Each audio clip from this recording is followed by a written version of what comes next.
the next morning, basically, she slept out on the couch. She's like, I watched 8 episodes. So the girls love it. It's amazing. It's It's in so the same messy. vein as Love is Blind. Y'all say this Yeah. about every dating show. It's amazing. It's the best. It's crazy. It's messy. It's they're literally on dates with their new booze while their old booze are like in the room looking at how they're laughing and joking with the other person. It's phenomenal television. They're That's actively trying to like That's get every dating engaged. show. No, well, they're Well, yeah. actively trying to. One of them's actively trying to marry the other one, and one of them's like, I don't know. And Yes. so that- So this is just like a cuck Is that not TV the show. Like, what's happening? Well, more or because less. some of the times the people who they brought the ultimatum, like marry me right now or I'm not gonna be with you, come onto the show, and then their man or woman is now cozying up to the other person, and they're like, oh shit, I might lose my man. Like I did a bad, I made a bad gamble because now not only will he not marry me, he doesn't even want to be with me. He wants to go be with this other person, and you can imagine the kind of feelings that elicits from everybody else. It's elite television. It's so messy. It's so good. I have to peep. I'm behind on all my Netflix shit. I haven't watched Love is Blind season 2. I haven't watched Bridgerton season 2. I haven't watched The Ultimatum. Like, You I just got to season get back 2. with it. You've been paying Netflix all this time. You might as well be using it or cancel them because they're not giving you what you need. Fortunately, haven't I watched still none of the use my scammer parents' docs. Netflix, allegedly. you Good. know, in case Netflix is listening to this. No, I don't. But, you Can't prove it. know. You miss all the All right. scammer docs they have over there. That's the best thing they got over there. Let's talk about actually good. Oh, hi, Mo. I see you now.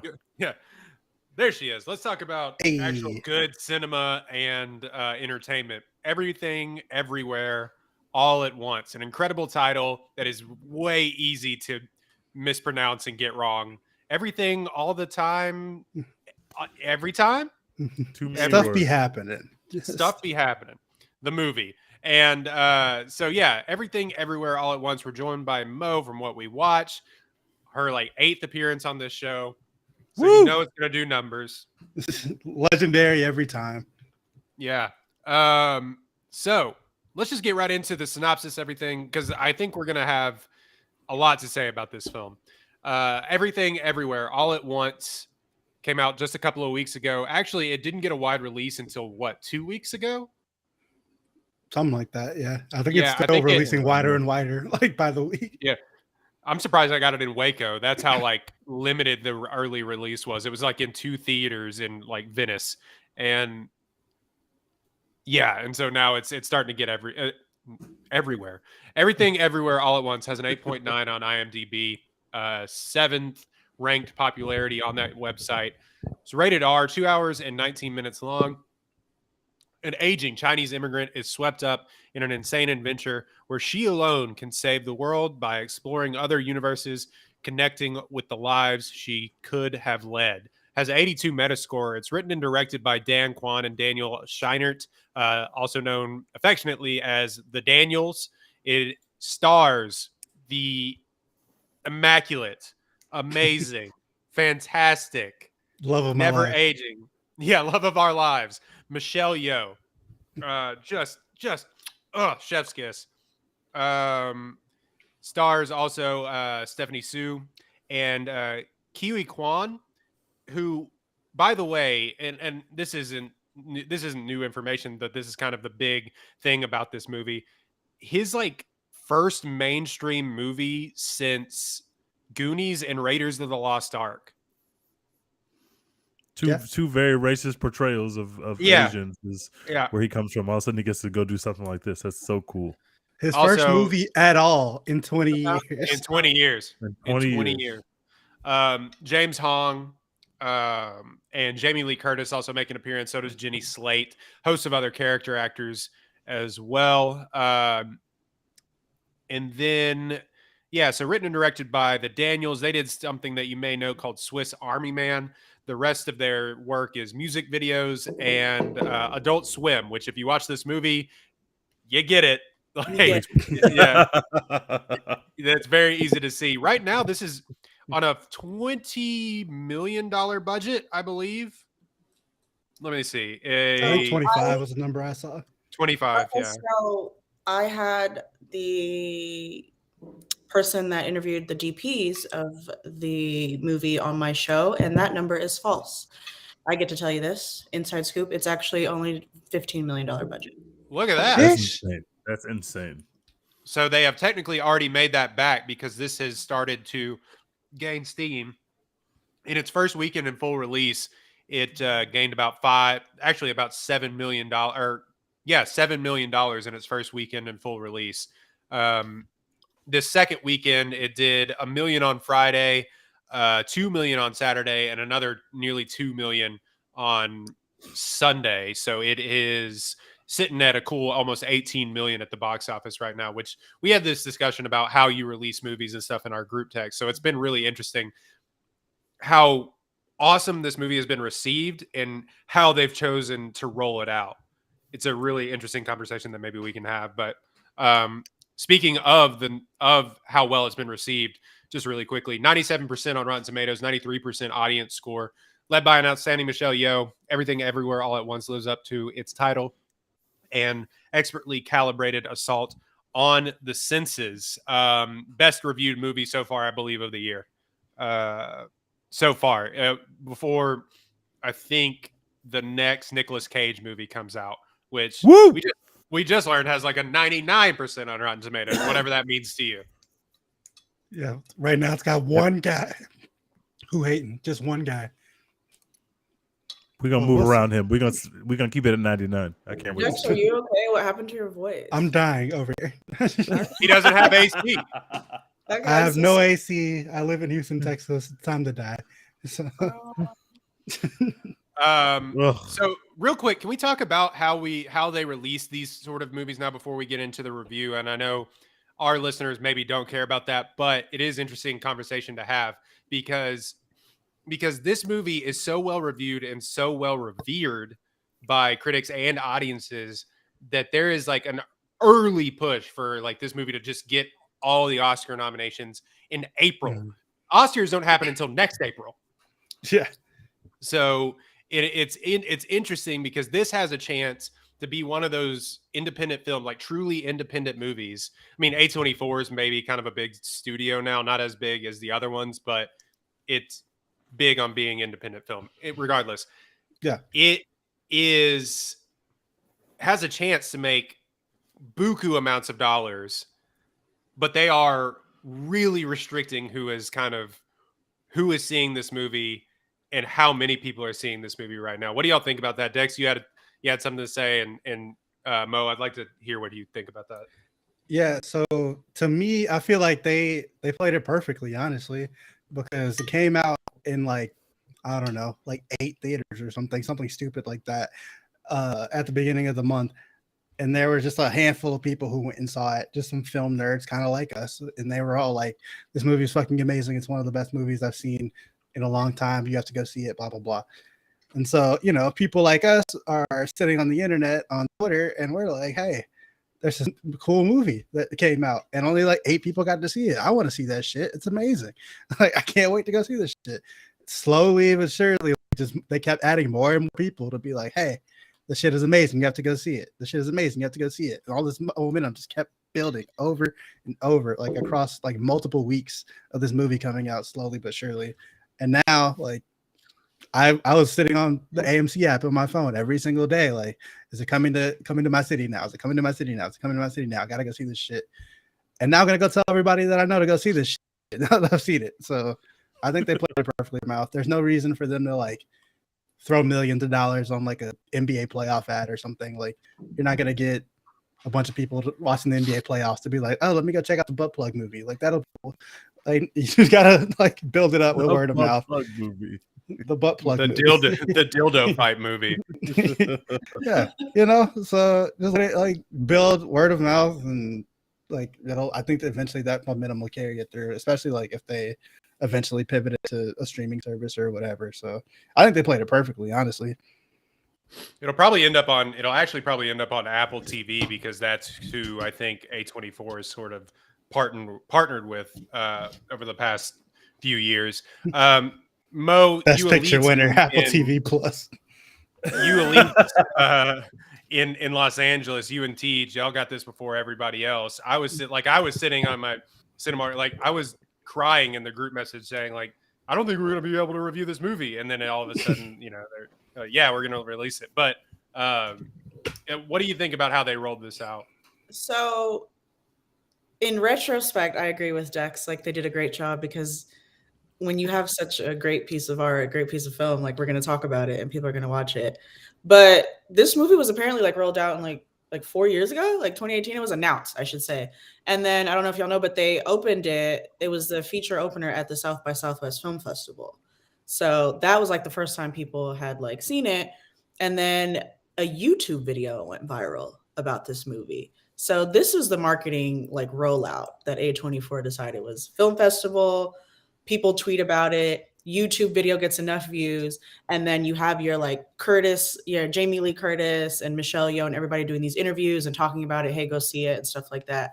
Because the Daniels, like you said, are like mostly music videos, and they have like a short film on YouTube. And a lot of people haven't seen Swiss Army Man. Like, it just is what it is. I think all of us have on the show, and so I thought Not all of us. Oh, okay.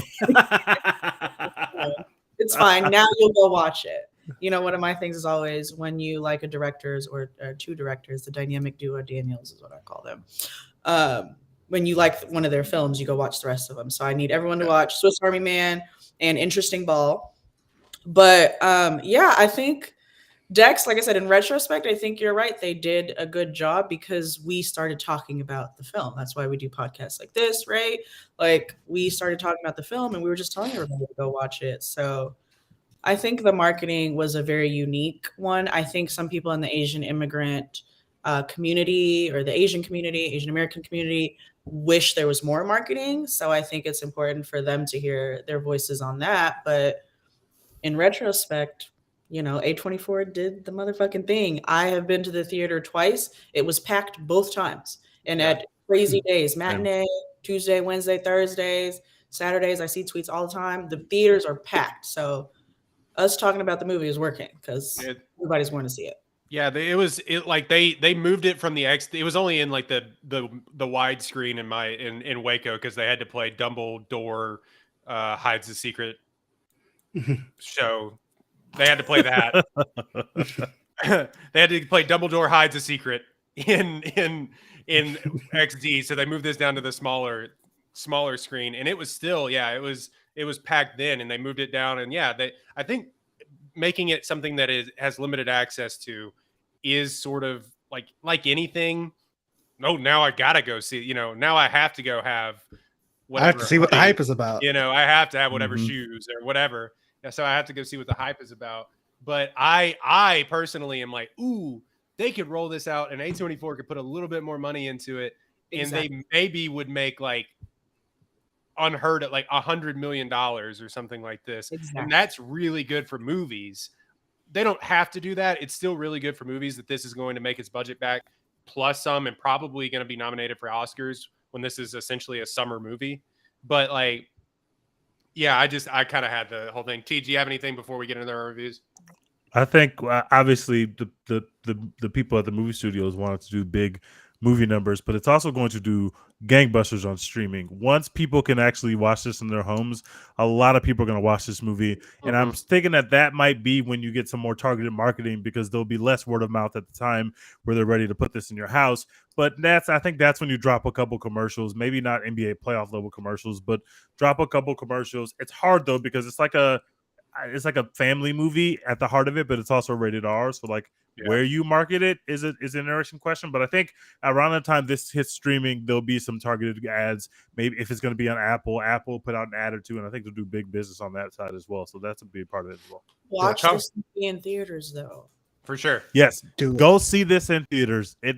What they're doing with the aspect ratio through the whole movie is just the coolest thing ever. God. And I didn't realize how cool that was until the second time I saw it in theaters. Like, it's just the coolest thing ever. Well, let's finally get to our reviews now. What everybody listens to this podcast for anyway. Mo, give your review, give it a letter grade. You've been here before. You're starting with me this time? I haven't been here before. I usually don't go first. I like when we start with you. A+. I don't know if it's biased or what, but this movie was so special. It was written again, on a second viewing, I was able to watch it in a different way, and pay attention to more other things, right? Because when you first watch a movie, you don't know what's going on. So you're like, okay, I need to just make sure I understand everything that's going on, which kind of wasn't the point. But I think that celebrating like a Chinese immigrant family and celebrating chaos, which I am chaos, I'm an agent of chaos. I was just like, I am seen. And there's something so beautiful about a script like this that every single line mattered. Have you ever gone to a movie and you're like, well, why did they have that scene? Or why did they have this conversation? Like it meant nothing. We sat with it for like 3 to 5 minutes. And then like Ambulance. it was really, I mean, I could name like 15 movies right now where I'm like, so that scene in the first act, like why? And this was All of everything. Game of Thrones. Deck, please. But so everything mattered, and I'll keep it short because we'll keep talking. I told Tej before, I was like, I can't be on that long tonight, and I could talk about this movie for like 5 hours straight. So I'm like, let me just. But anyways, A+, because we have not seen a movie like this, and we may not see another movie like this for a very, very long time. And it sucks that it's rated R, because I think, some teens are ready to see a movie like this. So yeah, that's my review. Go watch. It's not the hardest. It's like it's very childish. This is a horror. PG-13 movie. Is it time But for in the Midwest, this could be rated R, but in the cities, this should be a PG-13 movie. under the Bible Belt? It's rated R. Yeah. Like, Maybe. come In on, Waco, bro. Texas, this is a hard R. People are In clutching Waco, their Texas, pearls. this is NC-17. I understand. Dildos. Butt plugs. Why I never. Why I'd never. I just feel like this movie had so much love and heart, and like it made every like life message that you try to learn as you get older so gentle and so easy to digest. And it was fucking fun. It was fun as hell. So yeah. I told everybody before we got on, this is probably like I said I had a bunch of fun watching Ambulance because it was dumb fun. This is a different kind of thing. It was like Yeah, much this was different. definitely the most fun that I've had probably watching. I laughed, I nearly cried. It was genuinely one of those movies where it was akin to, for us on this podcast, and people film nerds are gonna roll their eyes, it's like akin to like a Marvel like experience that really hits almost, where it has all of that built-in build-up and catharsis, and it just is a single serving viewing. Like they're not going to make a sequel to this movie. Like it just is this one thing. Dex, you wrote a review on this. Go ahead, give it your letter grade review. Plug the blog, I guess. Yeah, so you can read my review I just published today on apollo.com. Check it out. But yeah, I'll say what I said in that review. This is a perfect movie to me. This is an A+, 100 out of 100. Like, you have to see this shit. I don't care. Like, if you don't like it, you're wrong to me. Like, get out of my face. This shit bangs. All right. Yeah, like we're not gonna give like too much away like in our reviews or whatever, because you really just gotta go like see it and experience it. But this shit, it felt like if you ever watched like a huge NBA performance live, like you watch like Kobe Bryant's 60-point game or whatever, like his final game, and you like could just feel like the energy kind of building as he got closer to 60, and you were just like sitting back like, oh damn, this is dope. Like, how good is this gonna get? Is he gonna get to 60? Like, this is incredible. I'm having so much fun. This is why I watch basketball. Like, it felt like that. I was like, the movie was unfolding, and I was like, this is why I watch movies. Like, how good is this shit going to get? Like, how high are they going to run up the fucking score right now? Like, this shit is incredible. Michelle Yeoh and Stephanie Sue were racing each other to 75 home runs in this. They were like McGuire and Sosa. They were going off. Just bodying it. The acting is all incredible. Like the editing they do with like all the costume changes and like making, like closing doors in one universe and then like opening a door in another universe and like matching it up perfectly and all that other shit. It's all like technically incredible, but even if you're not into like all the technical details and shit like we are, it's still just like it's a movie, like Tej said, and it has a great message about like life and kindness and the will to live and all this other shit in it. It just makes it so fucking good. a perfect movie to me. It like instantly on that one viewing, it became one of my favorite movies of all time. Like I love this fucking movie. A plus, 10 of 10, 100 of 100. Like No notes. no notes. Literally no note. Zero. At Less Humble Tees, you've seen it twice as well as Mo. I think I'm definitely gonna have to see it again. I know Dex will as well. Oh, like you have to. You have to go see it again. one of the few movies that I actually have to repay to go see again. But Tej, what do you think of it? So this movie is like a combination of a lot of types of movies that I like. And it makes sense that these guys come from like anime, YouTube, video games. It makes perfect sense because this movie is just an amalgamation of a whole bunch of amazing things about other movies, and you put them in. So you got, like, I've been comparing it to The Farewell in terms of you got this Asian family drama at the center of it that's extremely emotional and very wrought with conflict from the beginning of it. It's kind of got your Back to the Future vibes for obvious reasons. It's got a lot of heart. It's got like it's very aware of itself. It's very campy, but also like a very emotional story. Obviously, you got a lot of nods to the Matrix. They're using parts of the score from the Matrix in the when they're having certain action scenes. You got a kung fu movie in here, and I also love like you remember the first time you watched Knives Out and you realized when you finished the movie, like Mo just said, like every little part of the journey in Knives Out, including the stuff that your brain just tossed out, mattered to the outcome of the movie. That's what this is like. You watch it the second time and you realize all of her jobs that she lists with the IRS, they are all realities that we see on the screen. She's a singer. She's an actress. She is a cook. She's a chef, right? All this stuff comes right back. And it's like every little piece of the script is perfect. It's like a perfect little gift basket. So we unwrap it. And it's like, oh, shit. Everything in this gift basket mattered to the end of the movie.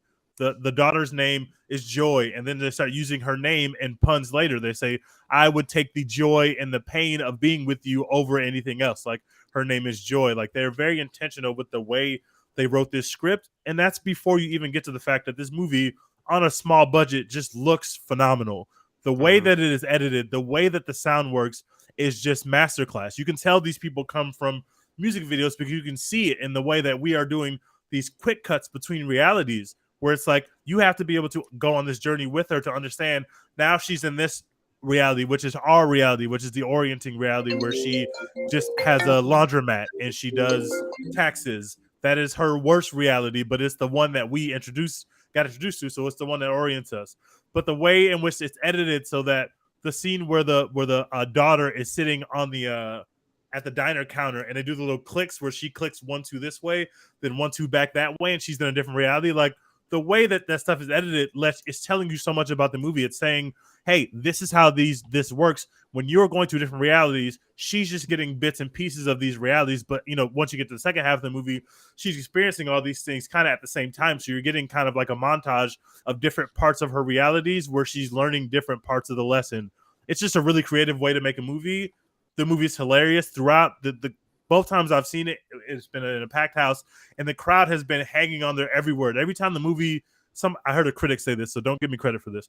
A critic said the movie is often leaning in for a hug from the viewer, and the viewers like embrace this hug. Like, this feels like having puppies around me.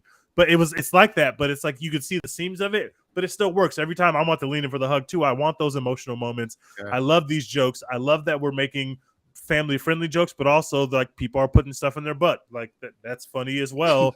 People getting slapped with dildos. That's also funny. Like, let me interject on credit because I'm the one that noticed the tax thing was all the realities. So that's true. She did. That is her that noticed that. And you also noticed my favorite thing. But I only realized that on the second viewing. So I'm glad that you're talking about what it means to watch it in theaters, because I was like, oh shit, like literally every part of this script matters. And y'all talk a lot about editing, writing. I know it's your turn, but we cannot talk about this movie without talking about sound. Okay. The way that they manipulated sound and used sound in this movie was so jarring, startling, and also just made it so perfect. I'm obsessed with sound. Y'all know how I am about horror. And I was amazed. Like in the very beginning, when they have like that really loud kind of introduction, like this is the movie that you're about to see, and those like high pitched noises, I was like, this is amazing. You can't fall asleep in this movie. You know how people fall asleep in theaters. You can't even fall asleep in this movie if you wanted to. Like, can't do it. Impossible from the first second of the movie. It's like, oh shit, it's tense as hell right now. Like I can't fall asleep at all. It's very tense. Exactly. And it's just the sound is, oh my gosh. On the second viewing, Royden, you're gonna notice like all this stuff that we're talking about. Yes, that was something that I was so shocked about, was that the tax thing, and we're not supposed to be saying spoilers, but the little tax scene, the lives that Michelle lived was the ones that she was doing with the hobbies of it. And I was like, wow, that's incredible. I don't think I'd say my grade, but I also give it an A+.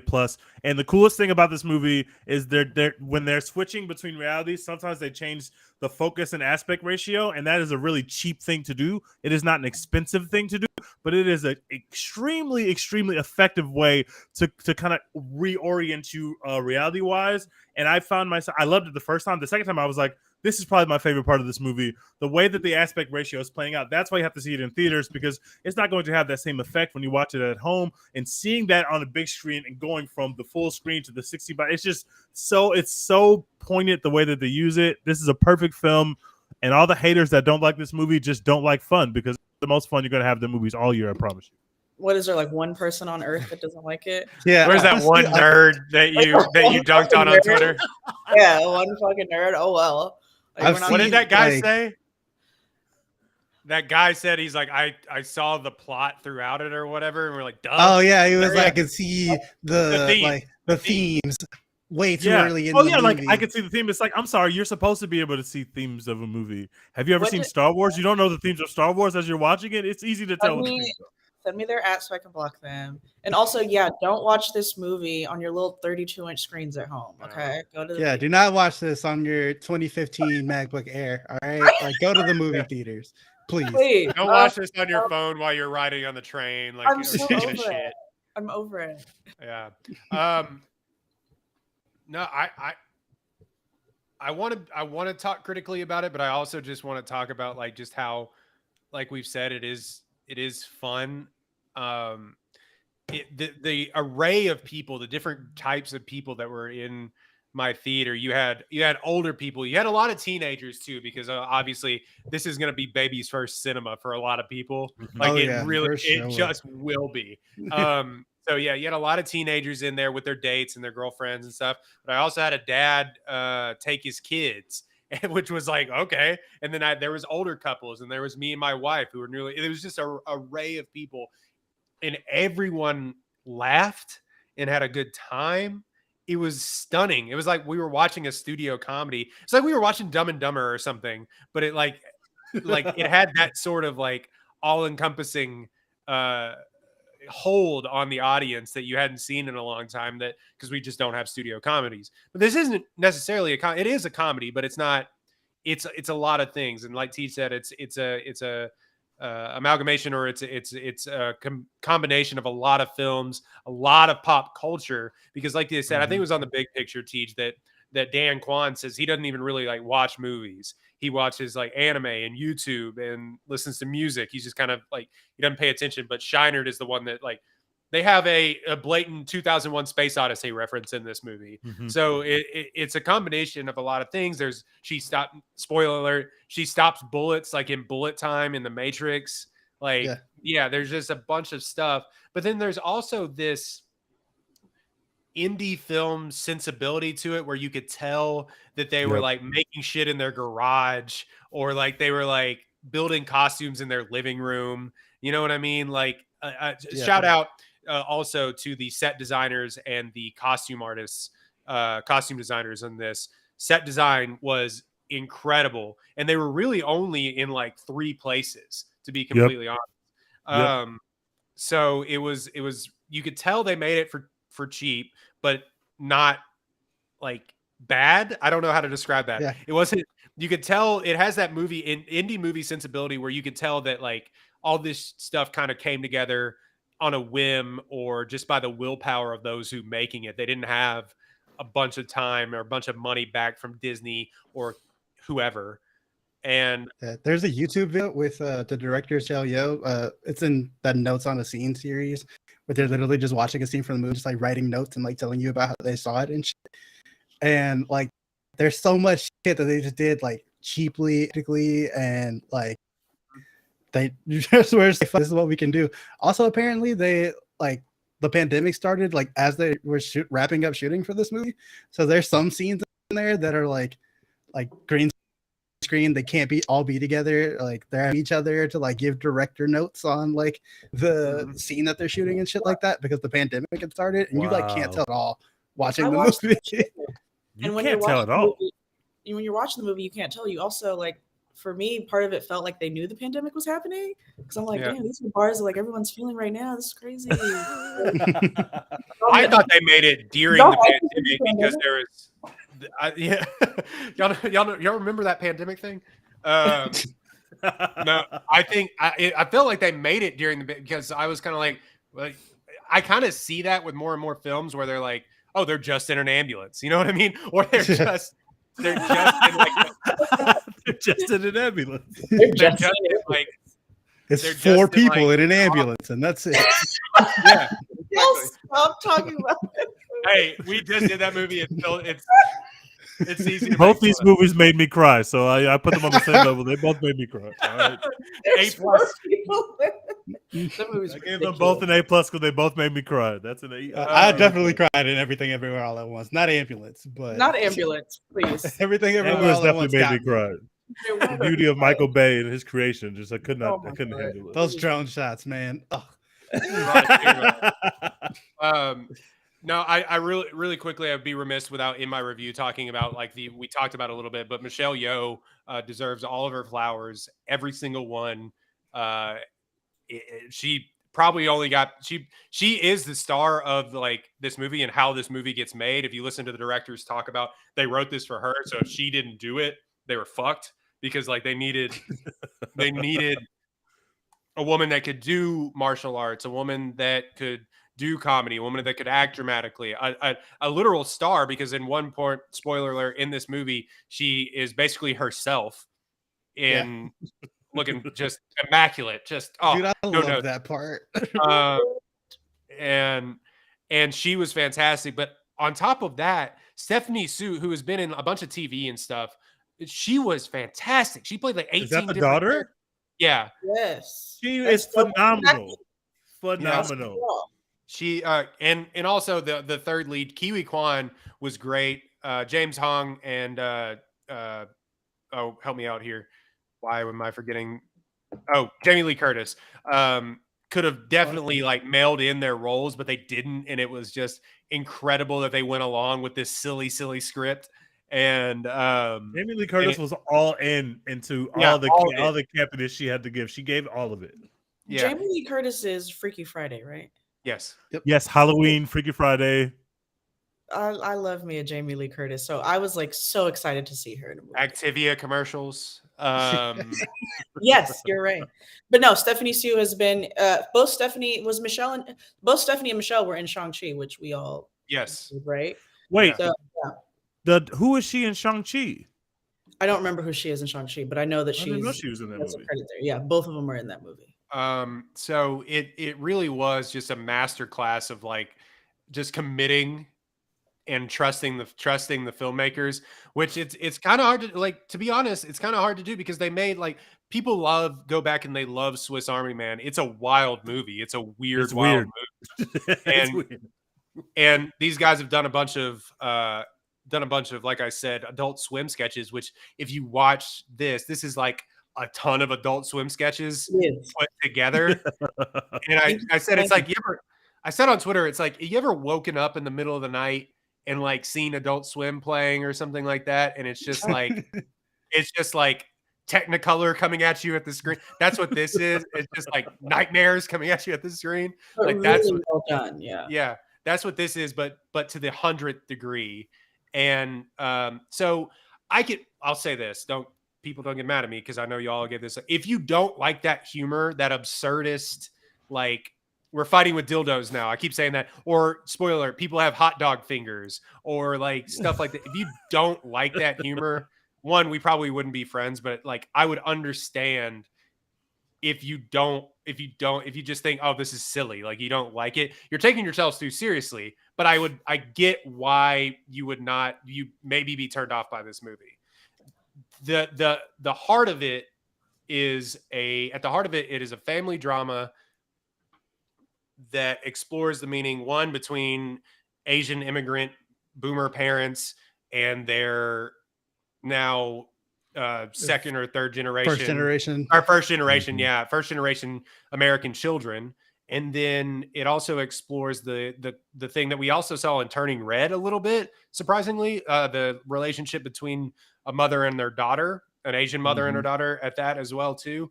And called this movie nihilistic and hopeful, and that's not a new thought, but it is one of the most nihilistic movies where they literally said like nothing matters in this movie, and it almost embraces the chaos of, okay, so it's okay if nothing matters because then we can decide what matters.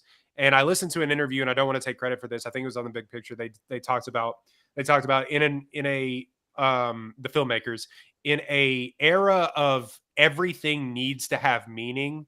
A lot of the generation below us, Gen Z, and even to, you know, a little bit older than that, maybe even us to some extent, have started to say, okay, well, why does any of this matter? You know, if everything is assigned meaning, so why does any of it have meaning? And you can see that from Stephanie Sue's character in this named Joy, or Jobu Jobu Tabaki. Tabaki. Jobu Tupaki, yes. Aki. Okay, sorry. Jobu Tabaki. And she basically comes in with, okay, well, why does any of this matter? And that's a really interesting thing to look at. And I feel like I'm just kind of going on and on, but it, for me, as a registered card carrying cynic, that struck a nerve for me, because it really is one of the most recent movies to say, like, hey man, sometimes some of this shit doesn't matter. You know what I mean? Like, it's not as serious as you think it is. You know what I mean? Right. It's so refreshing to finally have a movie that has like this message of nothing matters, because that's not new. We've heard that a lot of times in a lot of movies. It's like, does anything matter? What does it matter? Does it matter what I do?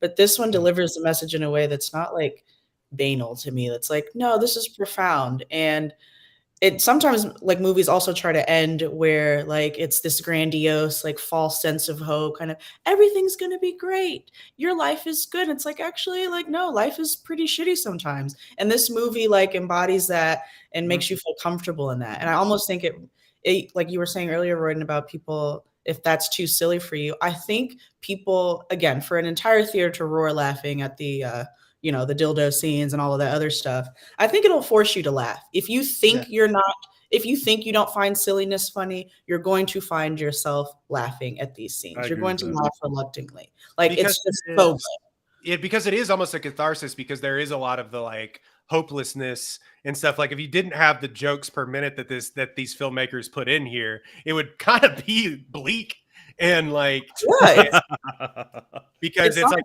it's part of this. It's a failing marriage. It's a unrealized talent movie. It's a relationship, strained teenager mom relationship, and it's a lot of old and dad mom relationship, childhood trauma, generational trauma. which you could see Daniel Kwan kind of working through in his own right through the movie and the writing, which was actually really interesting. But all that to say, like, it can, to me, and just to talk critically of it, because we're going to wax poetic about it the rest of the podcast, it can get a little bit like all over the place, and that's what the movie is. I understand that. It can get a little, so like, if you turn away for 2 seconds, you may miss a little bit of the backstory. So for that, like, I give it an A. I need to see it again. It is like a 95. It's definitely not the best movie I've ever seen. It's the best movie this year for sure. And it's one that I will love and go back to and watch a ton. And I wish we had more movies like this. And it's definitely done the multiverse better than, like, dude, if I will say this, if Doctor Strange comes out and this movie shits on that, it's going to be like, they don't do the multiverse like this. It's going to, have to answer some questions, Feige.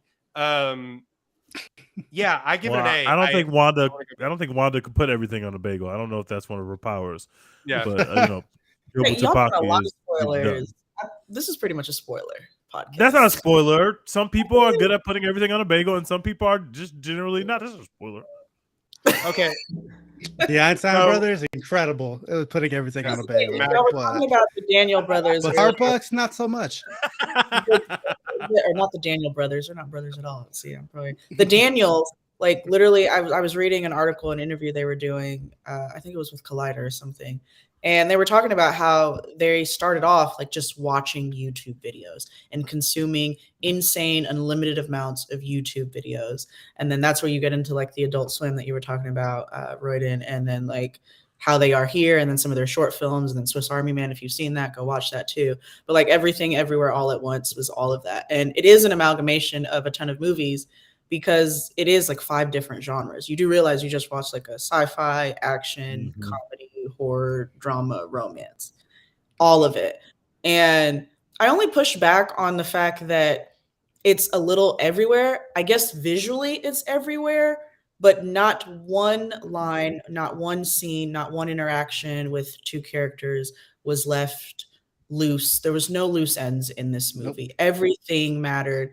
If you do look away, you are going to miss a point. It explained every single thing that occurred that was crazy. It made everything meaningful. So I think it's not everywhere. I mean, it is Everything Everywhere All at Once, literally, but it was a very complete story. There was nothing missing. You may ask what the fuck is going on most of the time, but it's going to tell you what the fuck is going on. Yeah. There was times where it was like very on the nose about it, where Jobu, the villain, she's like, you're starting to get it. This is crazy. None of this fucking makes sense. So you're starting to understand. And it's like a shout out to the movie. Like that's the dad would say, I'm still a little lost. and she'd be like, yeah, and then someone would be like, yeah, that's a good thing. That you're starting to understand. Fine, I take I points will off say- because if you're epileptic, you're not going to enjoy this film. Oh god, they should have had that little warning of They the should have a flashing warning. of the view. That shit, it sometimes visually it's just like, oh my god, It's a lot. Yeah, visually it It's is a lot. everywhere. It's a lot. But yeah, I said in our group chat, like this movie, it felt like having ADHD and like being at a party on a couch, just drunk as shit, and like everything that you're thinking of is like playing out fully, completely, like on screen, but you're also like talking about the meaning of life with your friends, like everything that you're having, like while you're having that conversation, is like just still go. Which is it's a good point by you, Dex, because I think one of them does have ADHD. Like Quan has said that he had ADHD, and so he's always been a maximalist filmmaker, which none of this movie is subtle whatsoever. Like, so I mean, there's subtle things about the script and stuff like that, like you said, like the cards and the IRS and stuff like that. But it is all in your face all the time, much like anything from Adult Swim or anything from this era of comedy. It's all right there. It's all visible. And so it is very like we're getting the generation of filmmakers who have been on Adderall since they were 10. And like we're getting that generation of filmmakers like making movies now. They're all like, yeah, they're all like 35 now, and they said, "Hey kid, here's a camera," and he's like, "Oh," So it is interesting. So yeah, like we can kind of go through the movie. I know we don't have like a ton of time, Mo, with you, but like, what some scenes that kind of stood out to y'all like throughout of it? Like, y'all have any notes? If you haven't watched the movie, stop listening now. Yeah, spoilers. Rest of the thing. Okay, rest of the thing is spoilers. Okay. Yeah. I told Mo I was the beginning of the movie before you realized. Obviously, this day is not going to be a normal day, but in the beginning of the movie, the day is not normal for the main character for other reasons. She doesn't really realize what's happening right now, but the way that the score is so tense with the instruments, the way that it's just like you're immediately thrown into this very chaotic day. Everyone is talking to our main character, but she's just kind of talking at them. She's not really paying attention to them because she's trying to figure out her own shit. And so everyone's talking at her about very big issues that are happening in the family. And there's basically, like the family's being splintered, and she doesn't realize that. And there's so much to be said about, you're going through your day, you got a million things happening, but there's all these red flags. And in your family, there's these check engine lights that are going off, but you don't realize it. But it's happening now, and it just happens to be happening at the same time to this very universal crisis. Basically, you got to save the world right now, but also you got to save your family right now. And the way that they open the movie in such a chaotic fashion is just such a cool way to show the deterioration of the family before we get to go build it back up. And I just love the way it's done. The score of this is something I will put on when I'm sitting and doing work, and it's just kind of like got that there's always a tone of like quickness. Like it's tense. Like you got to make this things are got to happen right now. And I love that you're thrown into that immediately. As soon as you start the movie, you're immediately thrown into very chaotic day, and it never kind of lets off, and I love that about them. Here's the thing, y'all know how I feel about film and TV, and I think that when a movie can package such a profound message, because it has a very profound message about relationships and failures and successes and hardship and love and romance, but when you can like put that in a package of adult swim sketches, right? Multiple adult swim sketches. When the Daniels capture this like profound message about life and love and learning how people love. And she was, there's moments where she's like, I'm learning to fight like you. I'm going to be like, so she like Michelle Yeoh found herself being the other characters and which is her family and her, that one reality. And it's just like, all of this is packaged in this satirical surrealism. So it's hilarious. It's gentle. It's fun. It's exciting. It doesn't make sense. Like, come on, guys. The rock scene. One of the guys that interviewed me that was on my. I have a YouTube video online, guys, about a YouTube what we watch by Miss Peacherino, by the way. And I had 11 guests on there talk about it. One of them being Teej. So thank you for joining. And he said that they were going to shoot the rock scene in IMAX with IMAX cameras. They were literally going to do that with IMAX, and they said that they could not get the cameras up there. That's the only reason they didn't do it, because they couldn't get it like that was the That's most insane. indie film thing that I've ever seen. Oh my god! Too, they're like, all right, these rocks are going to talk to each other. It's so it was cute. so perfect. On second viewing, I found an editing mistake or a continuity mistake. What did you find? The rocks? Oh, was it that the googly eyes were on the other rock? The two rocks were black rocks. I picked up on this. Saw that? Okay, that's like only the second time. Only the second time. Yeah, you don't see it on the first time, the second time. But yeah, that's my quote unquote criticism of the movie. they miscolored one rock in one short scene. One note. Yeah, that's one note. No, I don't know about all the deep stuff though, but when Jenny Slate was like slinging her dog around and hitting and using her dog as a nunchuck, that was dope. We shout out Jenny Slate. I really like her. A24 queen. She's in everything. I like her a lot. Yeah. She's great. She's funny. She I like bodied her. it. Marcel the Shell with shoes on. That's Jenny Slate. She's never like a lead. Jenny actor, Slate like, is in Marcel the show. She's Marcel. She does the really? voice. Yeah, she's Marcel That's the not Shell. That's not a kid. No, that's her. Has always been the shell, like the whole She's time. been the Shell since like 2010. Yeah. Holy shit! What? What? I thought Yeah. that was a kid. No, that was her. She made that short film with the actual filmmaker back in the day, and then it's taken now like 10 years to make the movie. Why did not? I thought that was just some kid, like the annoying orange or whatever. No, Yeah. Shout out to this movie, like celebrating absurdity, though, right? Like, Yeah. life is pretty fucking crazy, guys. I mean, just I don't know. the My way, favorite thing. Go ahead, Ryan. No, well, just the way that it, even the way that they all would learn new skills, like it was like Neo in the Matrix, where he's like, I know Like the Kung Matrix Fu. downloads. Yeah, For the funniest version of that. Yeah. Even some of the ways, and it would be funny when they just wouldn't work. And so now she just like went into a different universe because she didn't do the right thing. She didn't say to the woman, I love you well enough, or like the guy didn't give himself paper cuts well enough, which is like, shit. This movie's kind of gross. There are some That gross was moments. honestly in the this hardest movie. part of the movie to watch for me. Kind was the of paper gross cuts. or I was like, extremely When It he's was eating, really the good. gum off of the under the table or chewing the chapstick, that stuff's not easy to watch. I don't Or like when that. she eats when the he snot made- off of his. Yeah, that stuff Yeah, is she hard made to watch. Grandpa eat the snot. I was like, oh. Yeah, that They stuff's hard to watch. They got Bond girl, Crouching Tiger, Hidden Dragon, like right. Chinese royalty Michelle Yeoh to like eat snot off of somebody's face, and then to by the way, in Femdom, their director on camera. Wait, that guy that gets That's the film, the that's director. the other. I didn't That's- know that. I didn't know that. That's Daniel Steiner. That's Yeah. Steiner. Yeah, that's Steiner. Yeah, That's even Incredible. funnier. that's what M. Night Shyamalan. He put himself in the old movie. I know y'all didn't see it, but I love when no, it's directors do that. No, If I I was saw a it director, I would great. definitely put myself in. I would put Yeah, myself why in. not? I don't. Yeah, Of I would course, do all yeah. the What work. else? I here every day. Yeah, I'm Give me being a- this movie. I'm here every day. Yeah, y'all gonna see me in my for sure. But what were you saying, Dex? You were trying to make a point.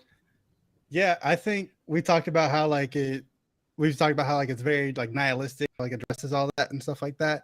But my favorite thing about the movie is that it just like by the end of it, it gets around to being like yeah, nothing really matters, but like that's what makes life worth living.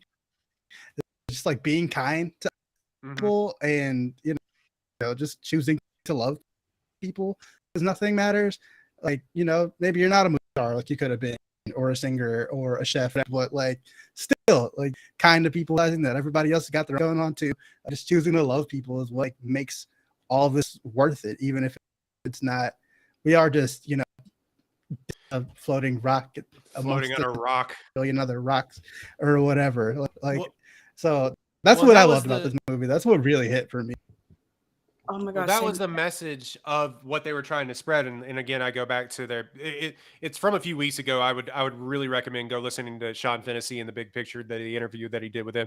There's a great podcast from The Ringer, but they did about a 30-minute interview with him, and they really got into that. And he said that one of the Daniels said, like, if nothing matters, why not be a good person? Which is like a really It's so good profound. message. Yeah, good message to spin, because when you see people that are just like, oh well, nothing matters, so I might as well like just cause anarchy, which is Be a like dick. a lot of the movies be a that we've gotten lately. Like, nothing matters. I'm gonna Joker, turn into the why not? Joker. Yeah, Yeah, that's how you usually get Killing nihilism spree. expressed. And like nothing matters, so I'm just going to be the worst version of myself because who cares, Just right? why would you That's choose how you that? become the Joker. Yes, like, but this Yeah. is like Why would you choose nothing that? matters, but also you can be kind because human relationships and love, that stuff actually does matter, and it might be the only thing that matters. So you need to make sure that that is something that you carry about into the world. It's like it's very profound, even You though it's leave it very out. like you don't have to go very deep to get it, but it's very profound. You But leave the that thing- feeling out there in the universe whenever whatever it is you It's come to an contagious. end. Yeah, is when you contagious. come to an end, you have left that out at least in the universe, which I think is a very awesome message. And the Daniels went further than just saying like love people, because like what does that mean? Like, oh, be kind. Like, no, when someone's a dick to you, you might not be kind back to them. And it like it like supported and justified that too in those moments where Michelle learns to love like Waymond, right? And so she, instead of fighting everybody in that, what was she in? Like the office? Is that still the IRS? Yeah. They're in the IRS office still. They literally do not leave that IRS office, like, except for just. I feel like I think Gene- when they go to the everything bagel scene, the cooking scene, and when she's an actress, and even the actress is spoiled. Like, to get into the weeds, sorry, Mo, but like the actress, they're watching her in the office right. in the movie. Yeah. But like in those moments too, and thank you for bringing that up. But like Michelle Yeoh is like, our main character. We see her like she's like, I'm learning to fight like you, because he's like, I don't want to fight.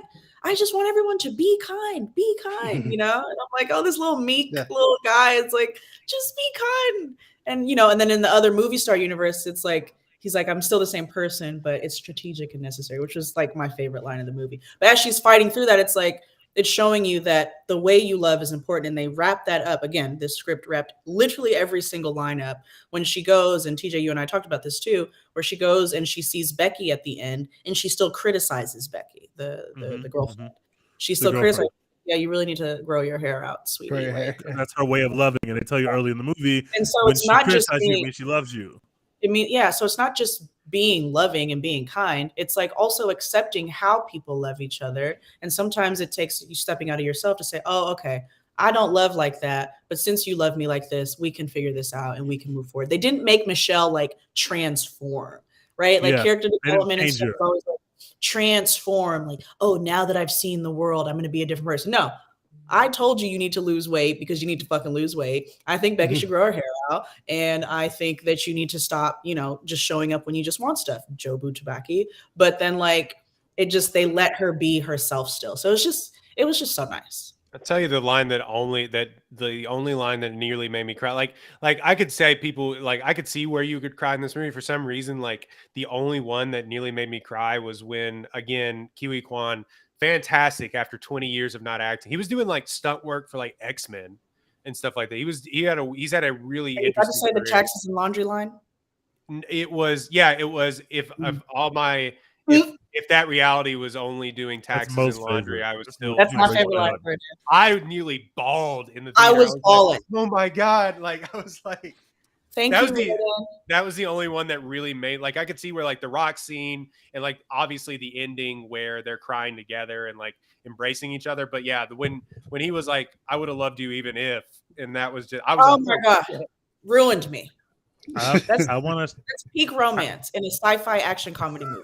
Please. Yeah. I cry during almost every movie, but the moments that really got me. First of all, I want to shout out the fact that coming from this being like the guy from the Goonies, this is such an interesting character and such a great vehicle for that actor to showcase himself because he's playing very different characters and he's literally popping in and out of the movie at different times into these different characters, which is just amazing. But you still see the same the same heart throughout those characters, even though their disposition is different.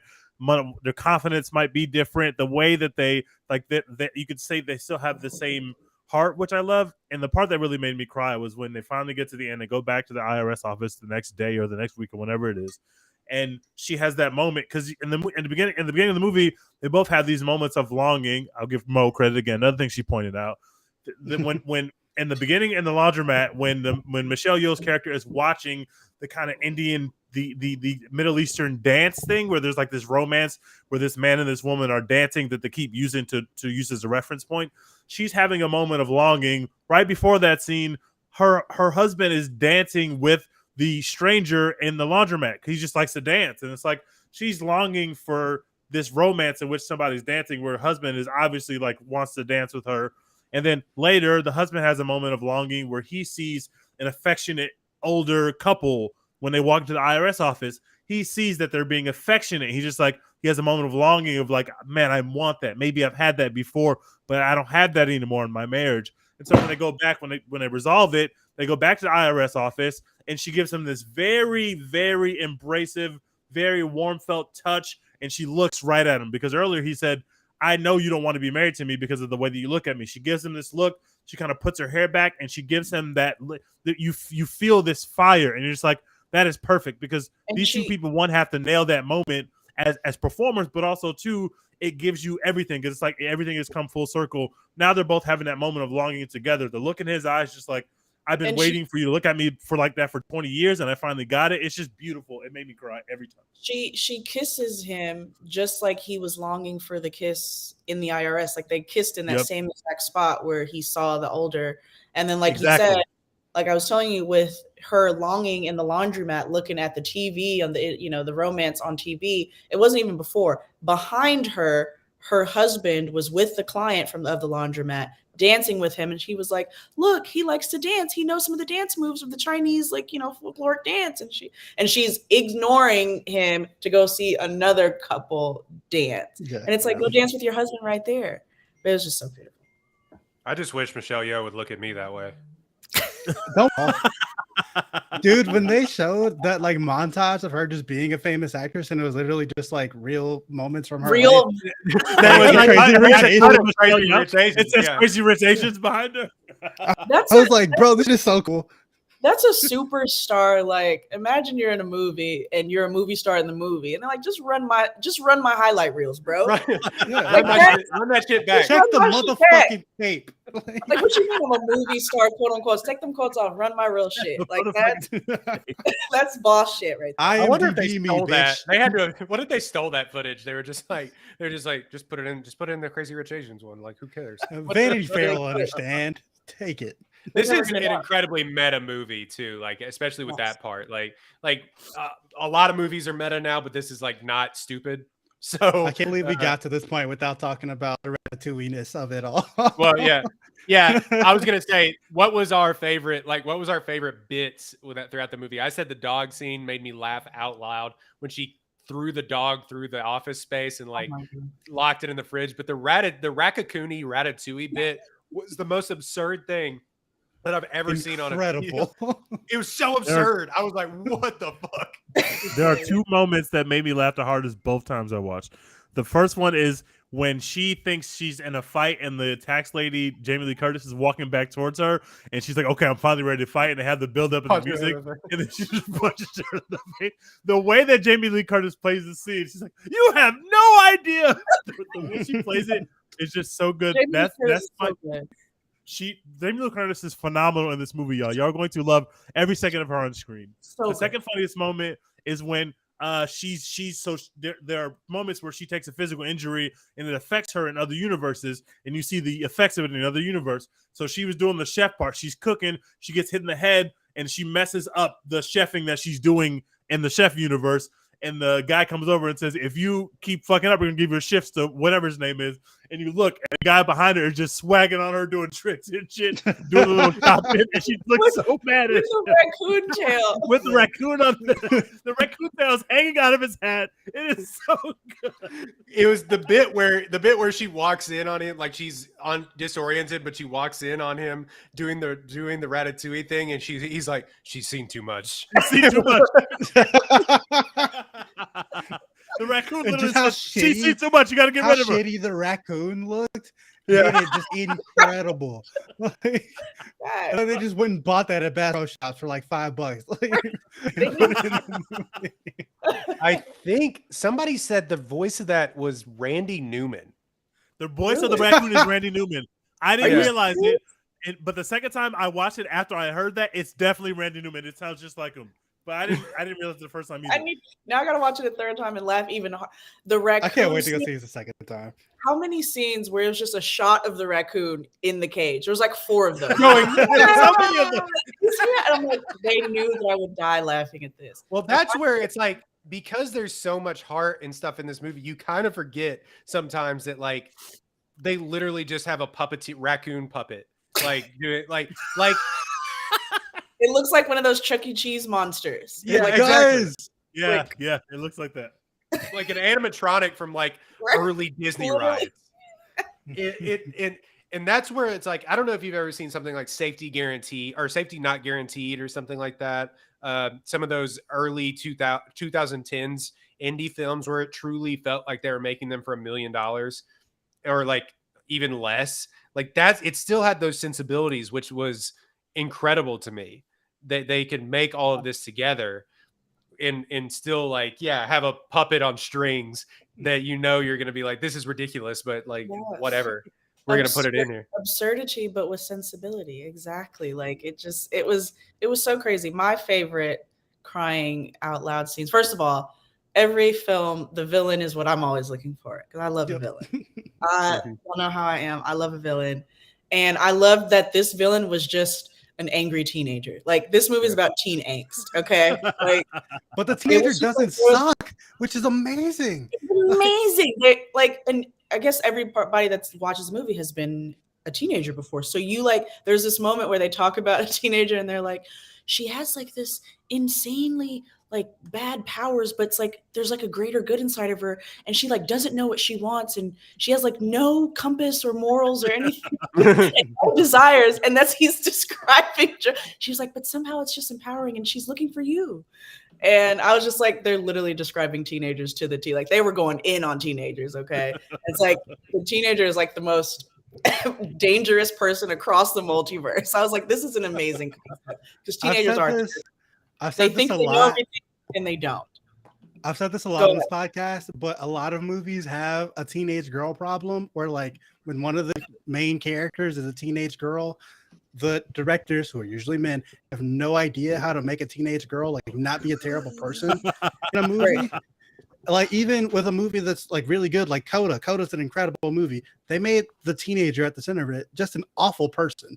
Like, she stinks, and that's like how the movie is able to function as a film. But like, this movie is centered around a teenage girl, and she is just like a normal person who you understand and like isn't insane. Right? It's so good. It makes you. It's level because with she kids. gives an Kids are- amazing performance. Her performance is just so good. She's really good as the big bad version, but also really, really good as the my mom is being very shitty to me at a time where I really need her moments, and that emotion really comes through. And the fact that she's so good in both of those roles is why you don't have the annoying teenager problem, because you're always sympathetic for her, or you're always like, she is a cool villain. Even if this movie didn't have the heart it did, this is a cool villain that is going to make me look at the screen longer. Like, she just bodies both roles. When she slapped the cops with dildos, yes, incredible. To the point where there was blood on the dildos, I was like, they held back nothing in this movie. I actually love that. That's when I truly knew that this movie was going to be the most insane. When she shows up, and it's because she's such a good villain because obviously she has the most badass entrance scene of all time, and it's like wardrobe. Perfect. Yeah, wardrobe on 10, and then like she Makeup, shows up. Face was beat to the gods. Face was very beat. That's my girl. That's my girl. She explodes one cop's head into confetti. She beats a cop with dildos. And when she did, I was like, I screamed laughing in the theater. I'm not kidding. I was like, I think people thought I was like, this is the funniest thing I've ever seen in my entire life. It was so crazy. I wish I could say what it. And when they stopped the scene to just be like, wait, you're still tripping that your daughter's still gay. Hung up on the fact that I like girls. And it was like, the universe is so much. And it was just like, just a profound message for so many people that are watching that movie. Like, oh no, like you're still stuck on people being gay. The universe is so much bigger than that. And it was just like, bro, I'm the worst person in the multiverse, and you're mad that I'm gay. You're mad because I like women. Yeah, like she's delivering y'all are stupid for like tripping over gay people while kicking cops' asses. I was like, this is genius. This is fantastic. Yeah. When I knew this movie was like built different for sure, that I was gonna just absolutely fucking love this shit, was when my man Wayman was just beating the fuck out of everybody in the IRS with a fanny pack. I was like, all right, now we cooking. This is incredible. Like, he beat the fuck out of those people. Man, when I think the first time I laughed like really out loud is when he like picks up he gets done beating their ass a couple of times, and he picks up the fanny pack and he puts like marbles or like rocks. They put like stuff from the fish tank. Rocks from the fish tank. Rocks in the aquarium. Rocks in the aquarium, and that bald one in the bald security guard looks at the camera and goes, "Oh fuck!" Just gets hit in the face. I watched it. I was like, "That's why this movie's rated R." They started saying "fuck" like so much after that. It was so the kung fu funny. in this movie is just so good. Also Restoring very the feeling. good. Yeah. Very good. We know this is what Michelle Yeoh does. Like, we know that she invented this shit. Like, but it's so fucking good in this movie. The statistical inevitability jumping pad, like even saying that sounds fucking insane. But the fact that they use that as like a plot device is amazing. Like, such an easy gag to get laughs from. It's perfect. It's like it made me laugh every time. I hated the chapstick scene because remember at that point they hadn't told us what the fuck. You don't know why he's doing that. So you're just like, I was like, what the fuck is this movie? Please, what is going on? And then it was like when I ate the chapstick. And so when they come back and they're like, oh, you have like a strong pinky. I'm like, okay. This just to add more absurdity to this already absurd film is like we're gonna have our actors do even more absurd shit. And we can't talk about Kill Bill vibes on that part. Yeah, Kill Bill vibes. We can't talk about absurdity without talking the thing that I think a lot of people are going to talk about this movie. They have Michelle Yeoh and Jamie Lee Curtis be a couple, but with hot dog fingers. Yeah. What? I went back and I looked at the poster for this movie. That's on the poster. Like, so much is happening. Yeah, so much is happening on the poster that like you just don't really pay attention to it until you've like seen the movie and you're like, oh, the butt there, the hot dog fingers there, everything is there. Like, and I just knew right in plain sight. I knew my mind was trash. I guess everybody's mind was trash. The moment those awards showed up on her desk, I knew. As soon as they showed the shape of them, I was like, that's coming back. Like, they're going back to that gag for sure. I was like, they about to do some butt play in here. I like that for them.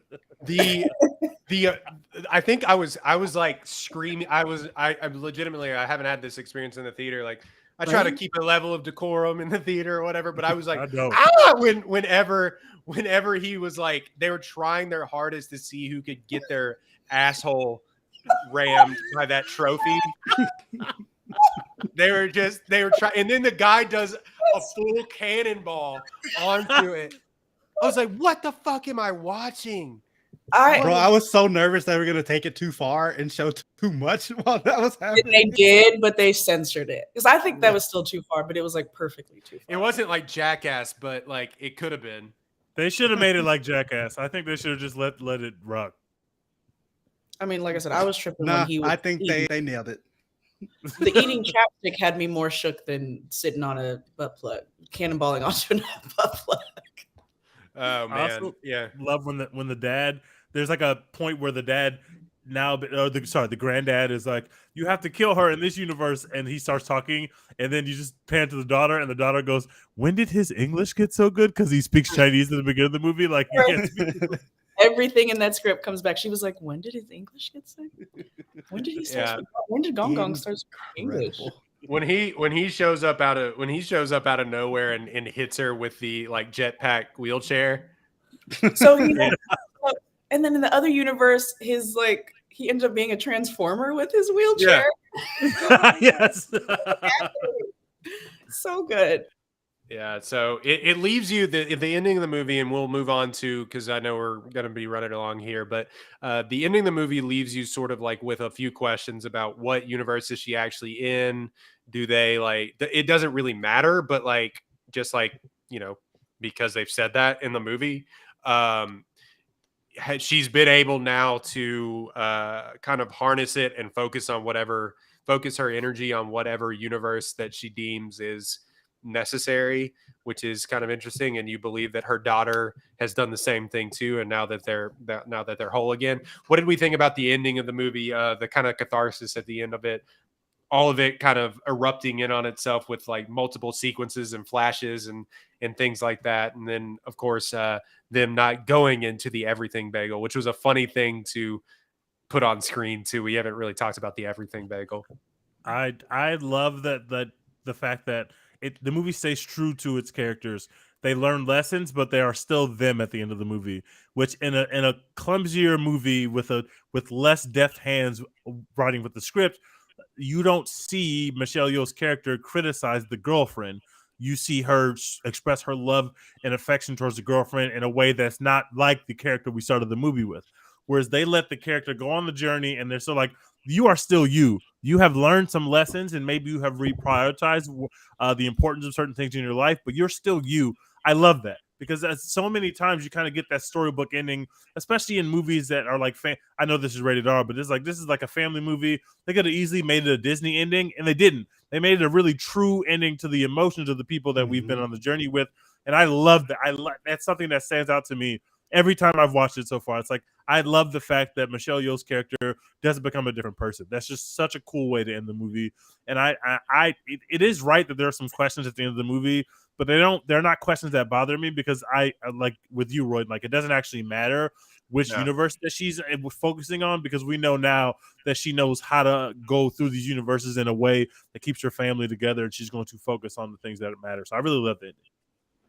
Yeah, and I love how like they kind of basically flat out said like everything, like across all the universes, Wayman is still, who he is. Good. And that love and it still makes itself apparent in every single version of the universe. Like no matter what Michelle Yeoh does, or no matter what her daughter does, whatever, Wayman is still who he is, and is still a kind person, and that still matters every single. So yeah, I fucking love the ending of this movie. Like I said at the beginning, no notes, A+, 10 out of 10, 100 out of 100. I fucking love this movie. My guy was looking handsome as hell in that suit and those glasses, though. Too, I will say that he Killing him. nice. You saw him; her jaw basically dropped to the ground. She was like, "Damn." And I love that, because she broke ass out here like this. Yeah, she's like, my life is, I glowed up without you in this universe, and then she sees him. She's like, "Oh, you did, like, I thought you'd be born in America." He's like, "No, I guess I got lucky." So but too, right? yeah, She was I glowed up without you too. Like, you're not the only one glowing up around here. We're better without each other. She was talking to whoever. She was like, wait, she was talking to the Wayman friend. She was like, I have to finish telling him how beautiful my life was without him. And in that moment, you're like, oh yeah, women empowerment, better without the men. And then you go back, and he was like, he was better without her too. That was a really funny line. He's like, "Wait, I have to tell the other Wayman how much I have to tell my husband how much I don't need him." how much I regret marrying him. Like if I wouldn't, I would have been a movie star. And then just again looking dapper as hell, and then just having, like again, waterworks, tears when he said that he would do taxes and laundry with her after we've just seen this whole movie of how stressful and awful, and he was about to divorce her with the taxes and laundry universe. He was like, "I'd do that." Romance. I was like, "Oh my God, please." That was something that we didn't touch on either. And really quick, he's like, even then, and I didn't notice this. My wife noticed this. Is that he said he was only going to get a divorce because it would make her look at him. Yeah, talk about it. Yeah, like talk about it. Yeah, Like, he wasn't so actually going to even- go through with it. He just wanted to talk it through. Yeah. Yeah. Even in getting a divorce, my guy Wayman is still like, on his feelings. Like he's just like, But the yeah. gag the gag with the papers is just so well done because she finds that he thinks that she knows about the divorce because he saw the paper, but notes on the really back. she was reading the notes on the back of it. So they're having two different conversations. She thinks we're talking about the universal threat.